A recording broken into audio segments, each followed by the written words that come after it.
Hunters is our first real look at the Hirogen and their cultural identity centered around the hunt. But that's not really what this episode is about. This story roots itself in the personal lives of our main cast, specifically in their yearning for connection with their loved ones back home. I'm just happy my folks know I'm alive. For some reason, when I think of this episode, my mind only conjures images of Tuvok and Seven restrained in the Hirogen vessel. But that plot is really the B plot.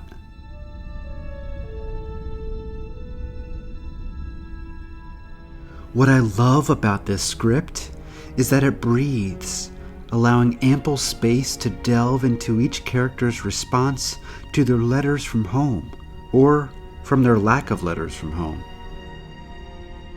Mulgrew's performance as she reads her letter from Mark is heartbreaking and wonderfully subtle and real. And I love how Chakotay counsels her as she processes the ramifications of this letter. You haven't mentioned your letter.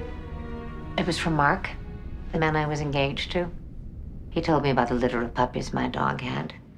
How devastated he was when Voyager was lost. How he held out hopes we were alive longer than most people did, until he realized that he was clinging to a fantasy.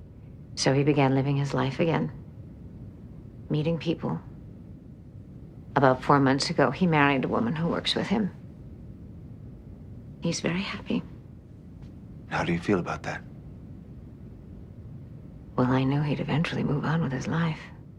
But there was such a finality to that letter. I guess I didn't really expect him to wait for me, considering the circumstances. But it made me realize that I was using him as a safety net, as a way to avoid becoming involved with someone else. You don't have that safety net anymore. Then again, my life is far from uneventful here in the Delta Quadrant.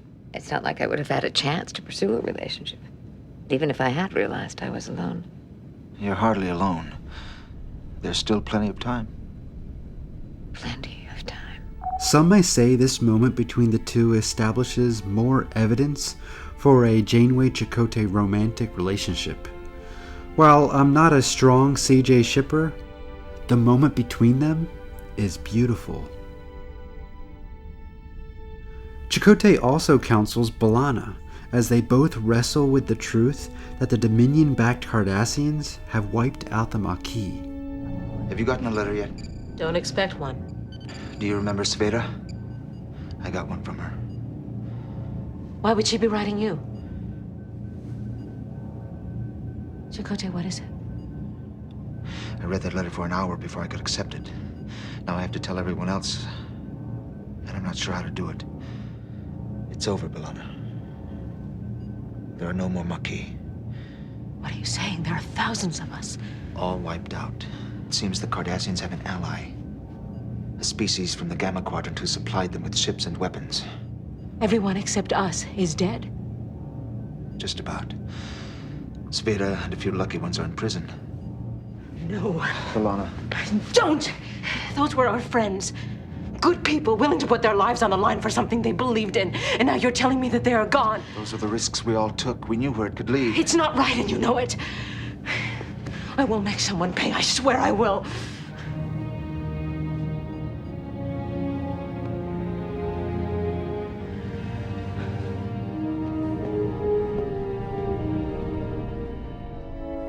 It hurts to watch B'Elanna go through this pain, but I love what this moment sets up for her development going forward as she struggles to process the death of her friends back home. What's heartwarming is that despite her loss and grief, B'Elanna makes herself available to Tom as he himself struggles with the reality which contact with the Alpha Quadrant invites. Back there, he's a criminal, a disappointment to his father. But on Voyager, he's a responsible, respected senior officer with a rich, full life, with friends, a relationship, and ultimately a fresh start. This episode really shines a light on how much this character has grown and gained on this ship. A little more has come in from an Admiral Owen. Do you know him?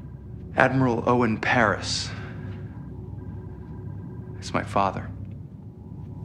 I don't know exactly why, but the more everybody gets excited about these letters from home, the more I don't want any part of it. Maybe because what I have on Voyager is so much better than anything I ever had back there. I just don't want the reminder. You're not the same person you were 4 years ago. Of course, Harry's bit about his letter never coming is fine, but I wish we got more character development from him. Similarly, Neelix doesn't get much to do besides deliver letters, except for his scene with Tuvok, in which we learn about the birth of the commander's grandchild. Neelix's joy throughout the episode is so delightful. These letters mean nothing to him personally, but he is overjoyed because of what they mean to his adopted family. And that's what this episode is all about. This family of people. It allows us to pause and explore how their 4 years in the Delta Quadrant has changed them for the better. In the end, the crew salvages most of their message from Starfleet, but they do secure themselves as an enemy of the Hirogen.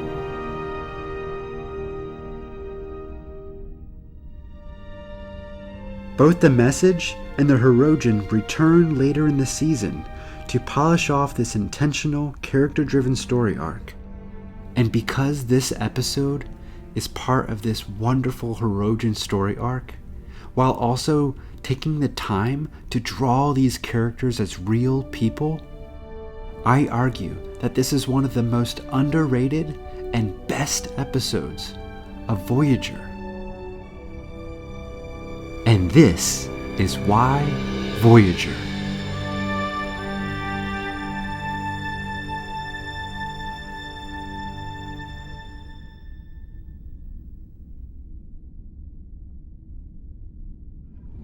This message is important to the captain. I'm aware of that. In fact, if it weren't for me, this transmission wouldn't have been possible in the first place. If we ever get home, I expect I'll become quite the hero. Emergency medical hologram instrumental in the return of Voyager crew. There's a latent data stream buried under the message. It's heavily encrypted. It appears to contain a large block of text and what may be maps. Well, I might just hope that it contains a plan for bringing us back to the Alpha Quadrant.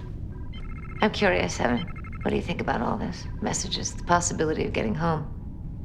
It lacks any emotional resonance for me. You realize you may have family there.